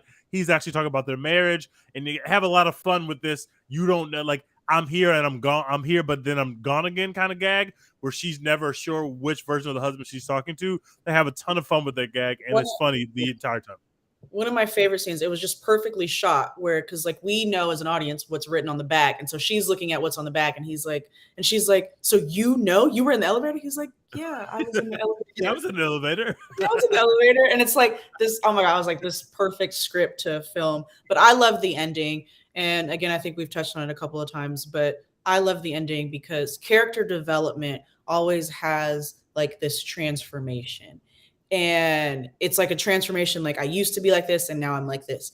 Every single character walked into that IRS thing at the very end, IRS, whatever office, and was the exact same person that they were at the beginning of the movie, just with the transformation mentally and emotionally. But they still had a new perspective. Yes, just an additional perspectives, like you said, reprioritizing, just with more love. And you can be yourself with more love. And I'm like, thank God a movie didn't try to just like, oh, life is so changing. Like shit really isn't going to change in a day. Like, right. Like all that technically happened in like a day or two. So, or like a week. I guess the week was after they came back to the IRS because she said Jamie Lee Curtis gave them a week. But either way, like all that multiverse jumping happened in a day. And it's like, no, I'm still the same person. I'm just a little bit more self-aware and therefore more gracious than everybody else. And that is how you transform characters. And that is how you end a fucking movie. The very last line in that movie, she was like, I'm sorry, what did you say? I wasn't listening. Which is exactly what she said in the very beginning, which is exactly, exactly why she was all in the shit in the first place. Because she wasn't paying attention to her damn IRS officer. And it was like, no, I'm still not paying attention. And it was like, that's so profound. But it's for a different reason. It's for love now. Yeah. Now it's for love. And now it's because I'm probably in different universes. Perfect ending. Oh, y'all have wrapped this up better than I ever could. Just to put a bow I have on a this, question though before we move on. Okay, so we talked about how like in the movie Superstar scene, they just use like real clips of Michelle Yeoh in like the Crazy Rich Asians red carpet and all this other shit, right? So my question is, like at the beginning of like her movie star universe-ness, she's like assaulted and that's why she learns martial arts. Is that what really happened? Do we know? Probably not. No, she was Miss she was like she won a Miss where she's from, sorry. Wherever she's from, she won that like a pageant. Is she Malaysian? Yeah, Malaysian. Yeah, she won Miss Malaysia. Sorry, I didn't want to get that wrong. Yeah, she won a Miss Malaysia pageant in 1983 at 20, and then she began acting, but she learned martial arts as well, and she was in stuff like Super Cop 3 with Jackie Chan and stuff. She was working with Jackie Chan very, very early on before Jackie Chan started to pop in America. Like they were making movies over there, and she became a huge star, and she was doing kung fu stuff already. But that part of the story isn't from her life. Yeah, and she would be interesting. It'd be even crazier. Hell yeah. She doesn't actually. She never actually trained martial arts. Yeah, she does it in film. Yes, she just learned it sometimes in film. She's a Learn the dancer. practical part. Yeah, She's a dancer. dancer, does her own stunts, learns some stuff in film, and so that's how she gets this like blanket. She does martial arts, but she's actually never trained for martial arts. Go watch Good a to know. Vanity Fair interview she did, I think, with where they do it's either Vanity Fair or GQ. They both do the same thing where it's like break down your career. I think this one was Vanity Fair, but she was doing nut stunts in those Chinese movies because they just do the stunts without practicing them. They're just like they strap you to the side of a car and have you like jump off. Like she nearly died. It's crazy what she's done in film, and I'm glad she's getting the flowers here. Absolute movie star, queen, fucking star. I am, and I wrap this all up with on that conversation with it. There's an early Oscars push for Michelle Yeoh, and Dex, you told us this as well, but I'm interested to see if this continues having steam, because we saw even things that like came out Batman, not the Batman, but Batman The Dark Knight, like Inception, those Nolan movies that would still get Oscar nominations lose a ton of steam, and even though they were the best received and best made movies. Anyway, I'm interested to see if this like has that amount of steam going forward, what kind of push they do this, if Oscars voters will like a movie that's as silly and as zany and not as melodramatic as like Power of the Dog or Coda or anything like that. Will they vote for this? Because this would be a far cry from a bunch of stuff that has won Oscars over the last, like even something as hopeful as La La Land still didn't win an Oscar. You know what I mean? So like in the same vein, I'll be interested to see what happens with this. I don't think it has it. Good. I would re-release it again in theaters in that January-February mark and try to reestablish the steam, because I just think it's the only thing that's going to hold it back is that long runway where we just, for example, we just saw, because this was the longest Oscar season we've ever had because the Oscars got pushed back. Like Power of the Dog literally lost the race. Not that anybody on this podcast is complaining about that, by the way, because Power of the Dog is a piece of shit. But Power of the Dog literally lost the race that it was leading the whole time because it just ran out of time. And then, like in the last couple weeks, you start to get steam for the Apple movie, which was not the outcome that Netflix wanted. But it is hard to maintain that. Yeah, it's like too much you're trying to run the clock out. It's hard to keep running your offense. So they celebrated the 156 in the fourth. But if this is A24, if they're going to be aligned with Apple, now that we know Apple has done this before, I think Apple can get it across the finish line, assuming Apple is who's going to actually be partnering with this on the distribution end. So I think that Apple's going to be able to get it done. Now, if this is going to Netflix, I would tell you that it's going to be a failure because apparently the Oscars hate Netflix, but they don't hate Apple apparently. So we can get this done. Yeah, the Oscars just will never give Netflix the best picture. Like they're just like, fuck you guys. No. And honestly, yeah. I just think like even outside of just celebrating Michelle Yeoh too, well, not outside of it, but in addition to, she's a 60-year-old action movie star. Like we don't see that. She's a woman.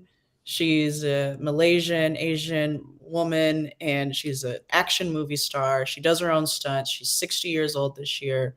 And like, yeah, give her all of her freaking flowers. It's fucking time. That's what I was gonna say. I don't think this movie is I don't think this is like a Best Picture nominee or anything like that. I just don't think it'll have that kind of like. They don't have that kind of rating in the critics and the board.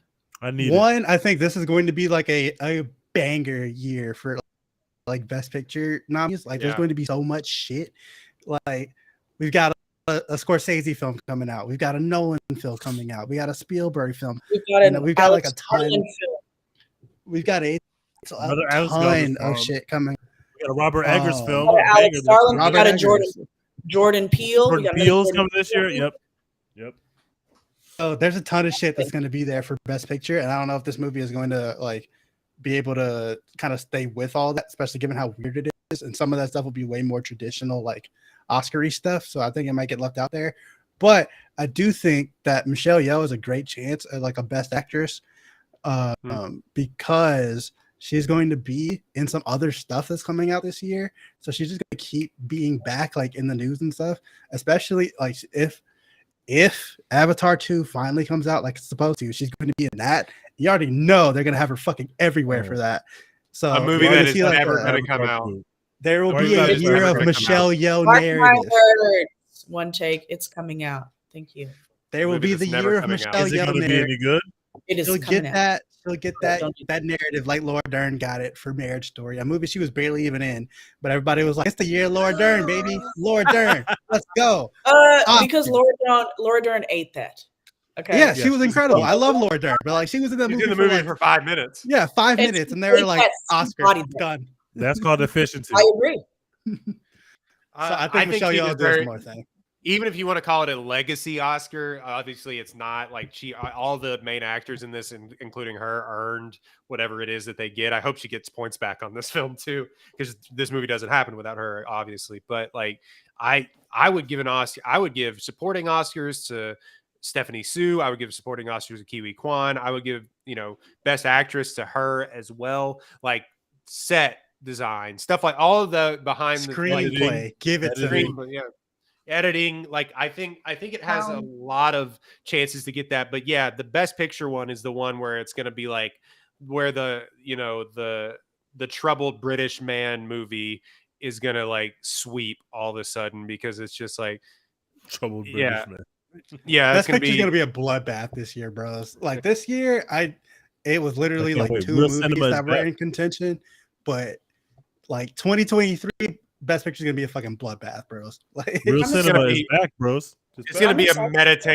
meditative movie about a guy staring into a camera for like 3 hours. we and got that's just- Yorgos Lanthimos coming back with Emma Stone, Oscar Darling. Yorgos the God with Emma. It's going to be incredible. I can't wait. Who's It's gonna gonna be- be the actor staring into the camera right in? Who's going to be the actor staring into the camera? Jesse Plemons. Rami Malek. Oh my Rami God. Malek. Jesse Yeah. Plemons has a movie coming out this year. I don't remember what it is, but it's Oh another. my God, I like, hope he stares right in. That's great. I hope Movie he star. stares. I love Jesse Plemons, but it's going to be something like Benedict Cumberbun is going to stare into the Cumberbatch. stare. Thank you. Pumpernickel Cumberbun is going to stare out Alright. into Yeah. this. Not yet So you're on this saying respect. that Doctor Strange is going to be nominated for Best Picture. Got it. Yeah, that'd be great. with my luck, Harry Styles is gonna win Best Actor. Like that's just how my life Yeah. is going now. You are on the losing side of that one, buddy. I lost, bro. I called that one way early. That you. Were I'm gonna- cooked. Like there's nothing I can do at this point. I just had to mute his name from the TL. Like I can't win. I lost. The Harry Styles agenda won. I'm over. It did. Harry Styles he's a singer too, right? Yeah. He was a From singer One Direction. first.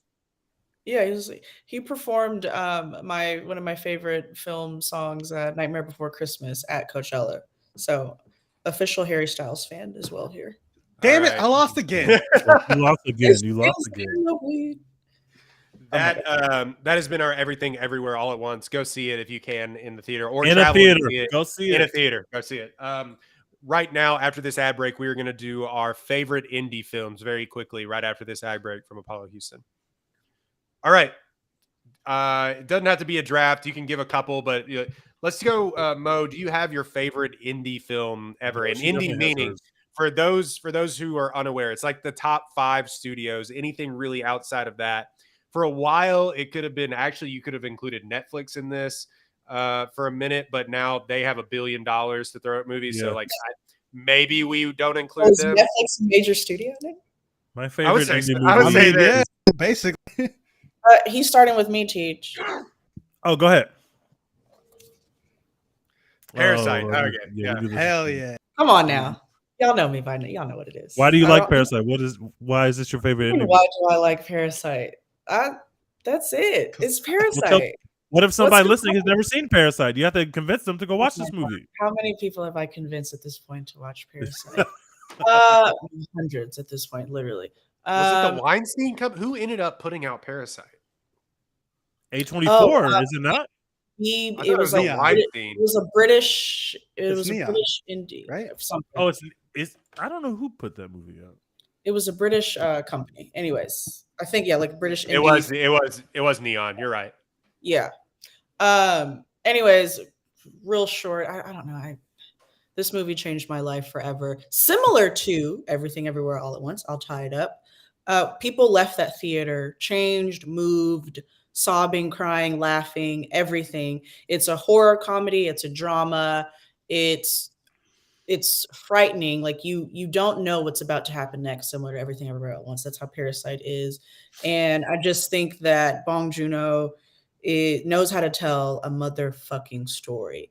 And you don't know what you're getting when you start this film, and then by act 3 you're like, holy shit, this is insane. And it's also like, once again, I keep saying this, like this profound meditative, right? Hashtag meditative, analysis of capitalism. And like, sure, we get that in some ways in like white Hollywood and like in America, but this film really captured a beautiful story. And like the term parasite matters too, because you get to decide who and what is the parasite in the movie. And it just has this beautiful balance of two stories between a rich family and a poor family. And it's just perfectly fucking done. The crescendo in the third act of that movie is probably the wildest thing I've ever seen on Isn't screen. it insane? You're just not ready for it. Yeah. That movie It's so breathtaking. fucking hard. You literally hold your breath during that last act.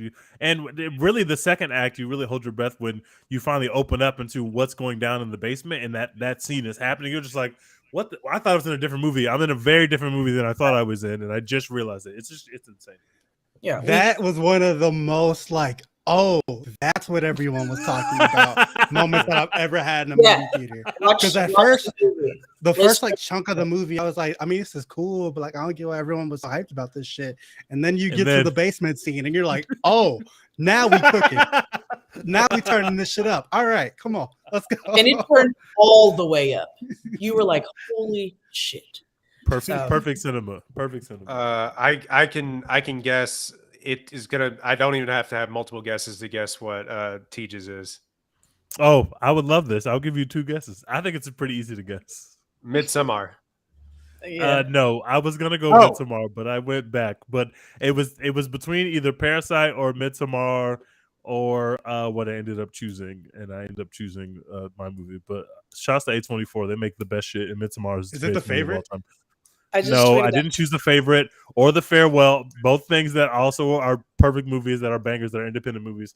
But I chose Reservoir Dogs because that movie gave us Quentin. I knew you were going to go old movie. I knew you were going to go old. I remember watching the first Tarantino movie I ever saw was Pulp Fiction. It was shortly after it was out of theaters. I was way too young for it. I was taken by it.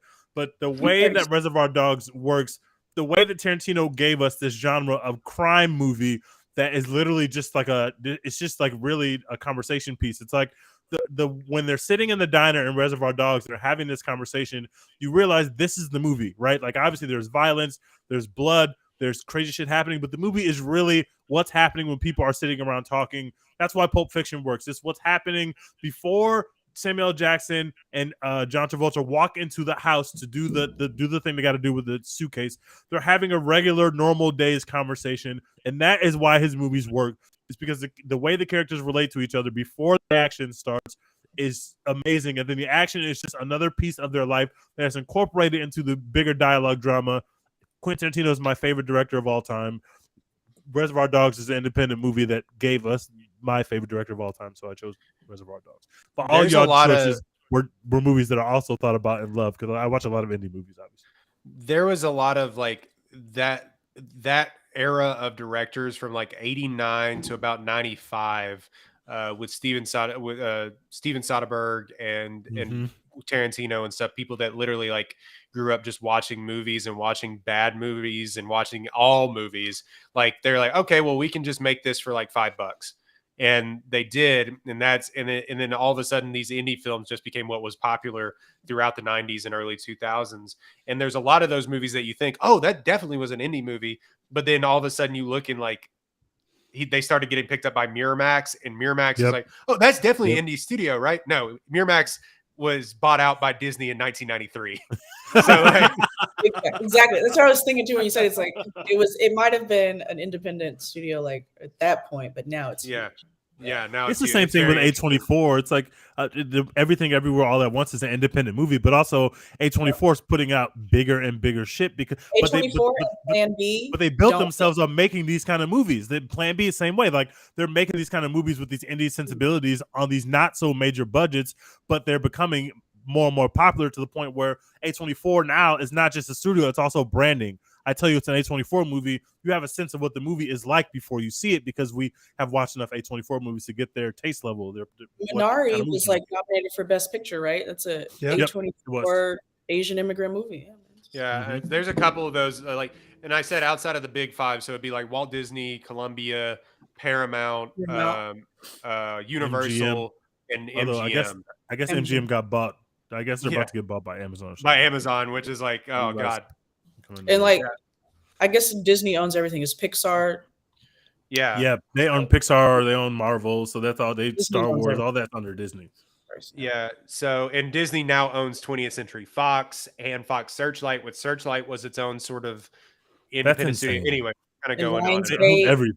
Yeah, because the one that I want to pick is a Searchlight movie, but like from 2006. So that's still indie at the time? No, that counts. That counts. In 2006, this would count.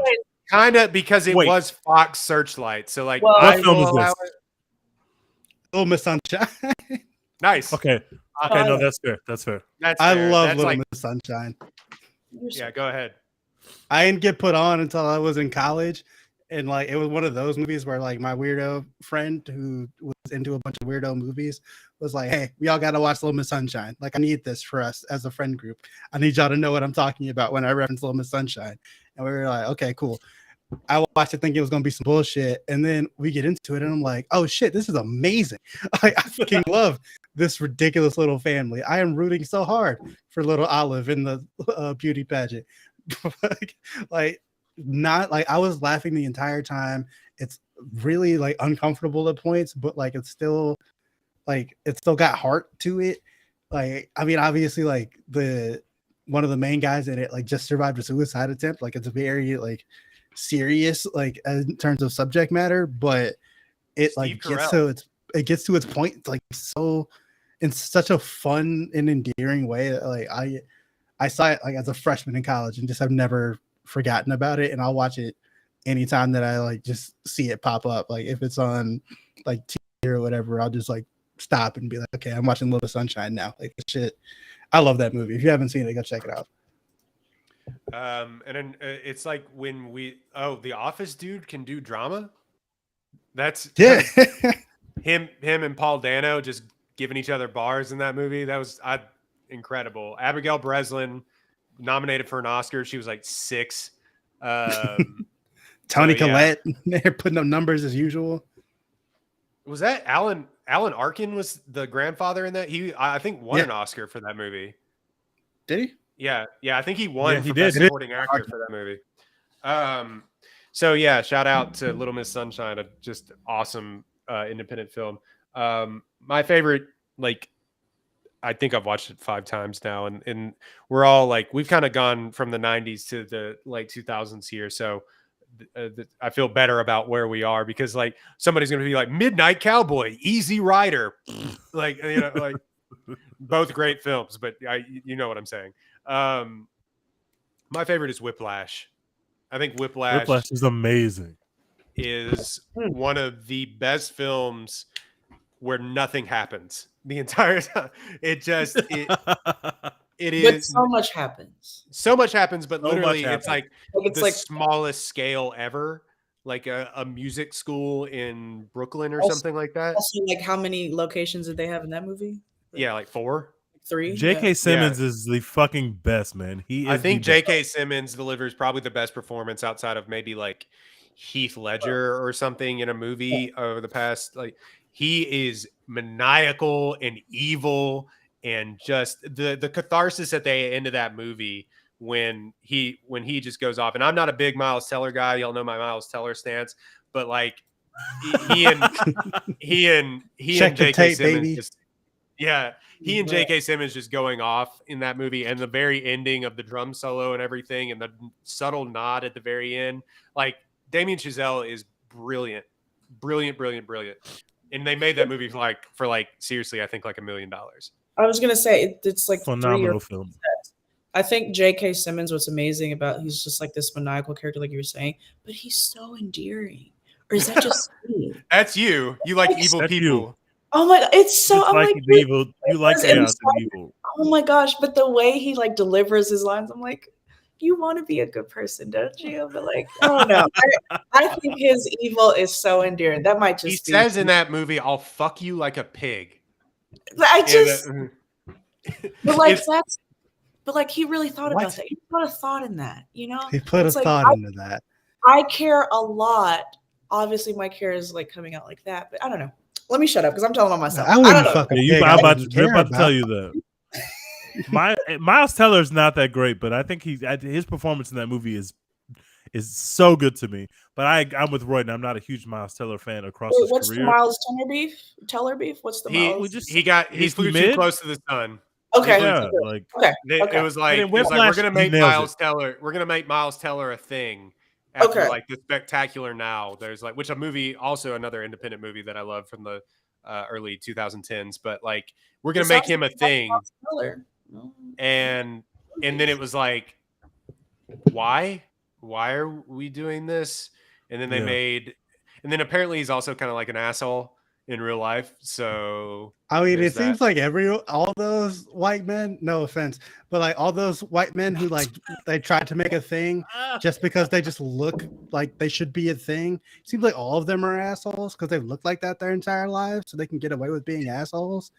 Which, like, I mean, that's just what it is. Like Ansel Elgort, I mean, we've seen it. Army Hammer, we've seen it.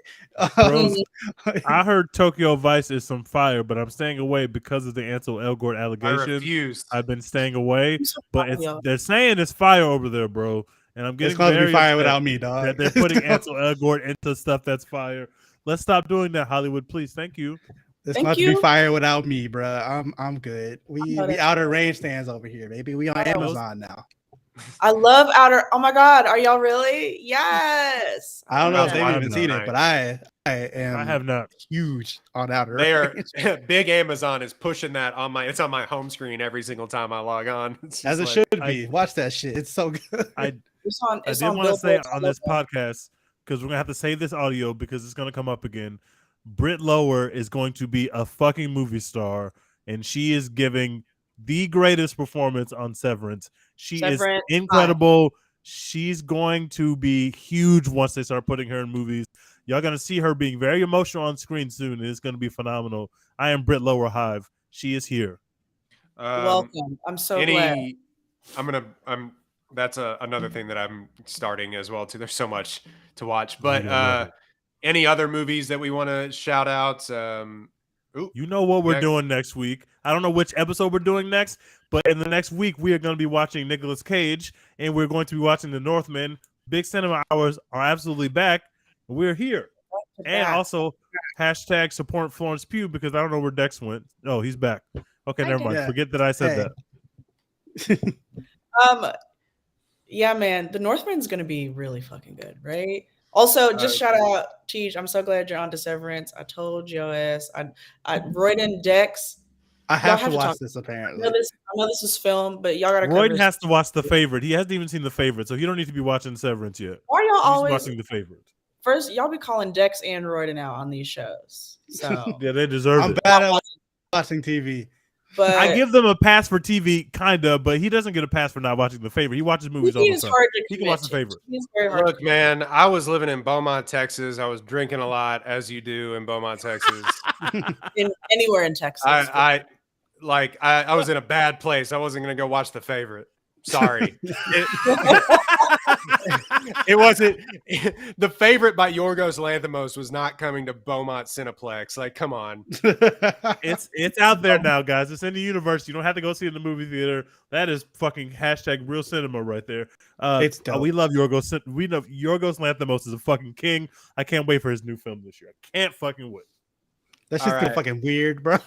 Oh, that I movie love it. looks wild. If you don't know, just go look up Yorgos Lanthimos and look up his newest project. Anyway, let's wrap this up. Mo, tell them where they can find what you're doing, as always. Hell yeah, baby. I'm on YouTube now, so I got to push that. Still got Twitter Spaces going. We're actually going to talk about Severance this Wednesday. So if you can get through 9 episodes, 4:30, Miss Peacherino, What We Watch, follow What We Watch Film TV, www Film TV. Look up Peacherino Presents What We Watch on YouTube, and you'll find the channel. We got 3 videos up. Our last video, just like One Take Pod, we talking here. We talked about everything, everywhere, all at once with people from the club. So Thank you Awesome. once again. One take. Always a As beautiful. always. Thank Always you for Uh, coming on with us. We love you. You know how to Yeah. listen to them talk, and it's a huge honor. Listen to y'all talk. I know how to listen to us scream at each other through the void. Dex, what are we doing? Where can they find all of our work that we've put out recently? Check us out on apollohou.com. Pop Culture's running that website right now. Like the last I know. handful of articles are all like me and Crazy. Run's reviews and shit. We are just dumping them out there. I wrote Everything Everywhere All at Once review. Go check it out. I wrote about Outer Range, why you should be watching it. Royden wrote about Ambulance. There's other reviews and stuff on there you can check out too. Go read it. We got Astros coverage and all shit too if you're into that. And you can go to buy some dope and merch. Use pro code OneTakePod, ONETAKEPOD for 10% off. And then at the end of the day, hashtag Support Florence Pugh. That's what we do. Support Florence Pugh. All right, guys, we're out.